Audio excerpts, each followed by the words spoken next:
कर्म ही मनुष्य का साथी है। मृत्यु के बाद भी वही साथ जाता है, कर्म का साया। मानव जीवन एक यात्रा है। जन्म से लेकर मृत्यु तक वो अपने साथ केवल एक ही चीज ले जाता है, अपने कर्म। न धन, न रिश्तेदार, न शरीर, सब यहीं रह जाते हैं। यही सत्य भगवान बुद्ध ने बार बार अपने शिष्यों को समझाया था। ये कथा उसी सत्य पर आधारित है। पहला अध्याय, व्यापारी सुधन का जीवन। राजगृह नगरी में एक धनी व्यापारी रहता था, सुधन। उसके पास असंख्य गाड़ियों में भरा सोना चांदी था। कई गोदामों में अनाज भरा था। नौकर चाकर उसकी सेवा में लगे रहते थे। नगर में उसका नाम ही काफी था।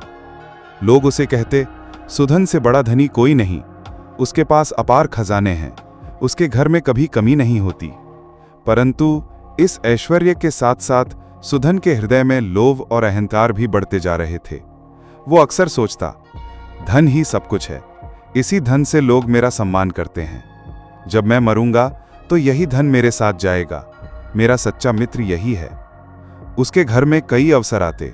भिक्षुक द्वार पर खड़े रहते, भूखे बच्चे अन्न मांगते, परंतु सुधन उन्हें डांटकर भगा देता।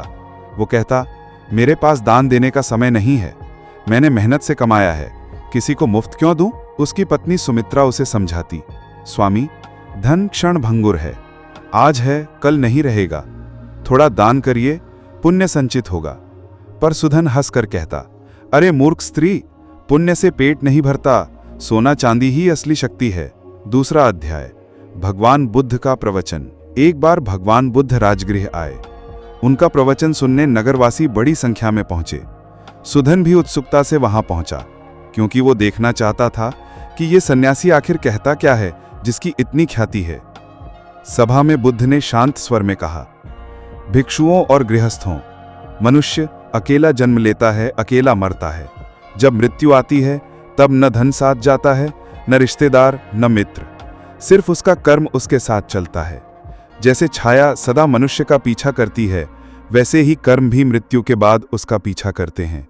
जो अच्छे कर्म करता है उसे प्रकाश मिलता है, जो बुरे कर्म करता है उसे अंधकार घेर लेता है। सभा मौन हो गई। लोगों की आंखों में आंसू आ गए।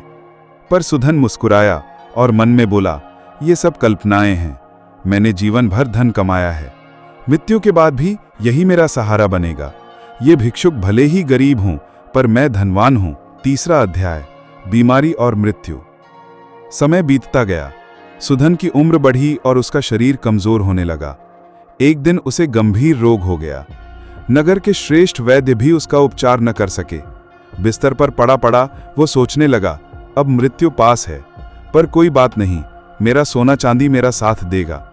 उसने परिवारजनों को बुलाकर कहा, मेरे मरने के बाद मेरी चिता पर मेरे गहने और धन अवश्य रखना, ताकि मैं परलोक में भी वैभव से रह सकूं। परिवारजन सिर हिला तो देते, पर मन ही मन सोचते, धन किसे छोड़ेंगे, सब हमारे लिए है। कुछ ही दिनों में सुधन ने अंतिम सांस ली। चौथा अध्याय, आत्मा की यात्रा। सुधन ने आंखें खोली तो पाया कि उसका शरीर पीछे पड़ा है और वह स्वयं एक हल्की सी धुंधली छाया की तरफ बाहर निकल आया है। उसने देखा, घर वाले रो रहे हैं, पर उनकी नजर उसके शरीर पर है, न कि उसकी आत्मा पर। कुछ देर बाद वे रोना छोड़कर आपस में धन बांटने लगे।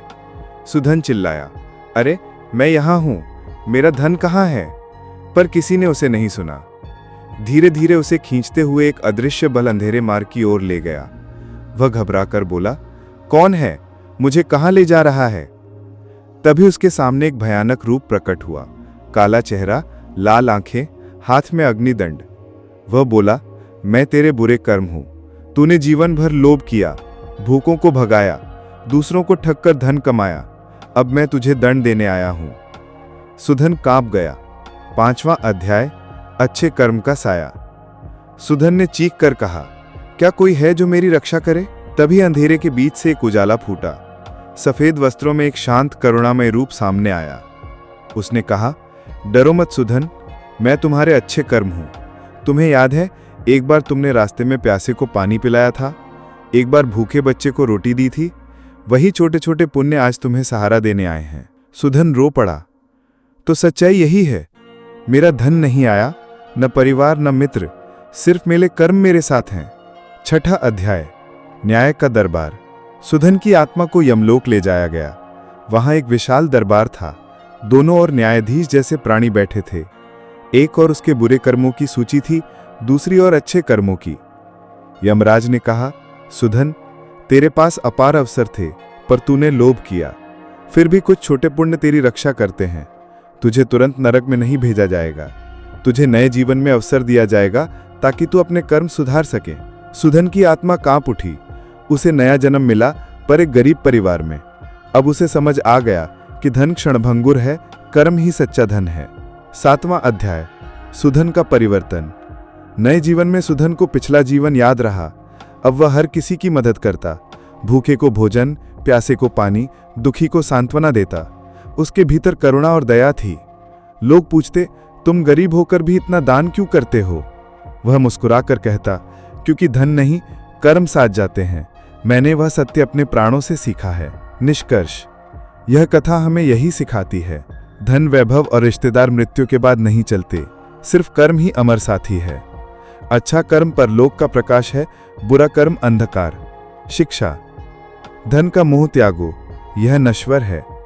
दान और सेवा करो, यही पुण्य साथ जाएगा।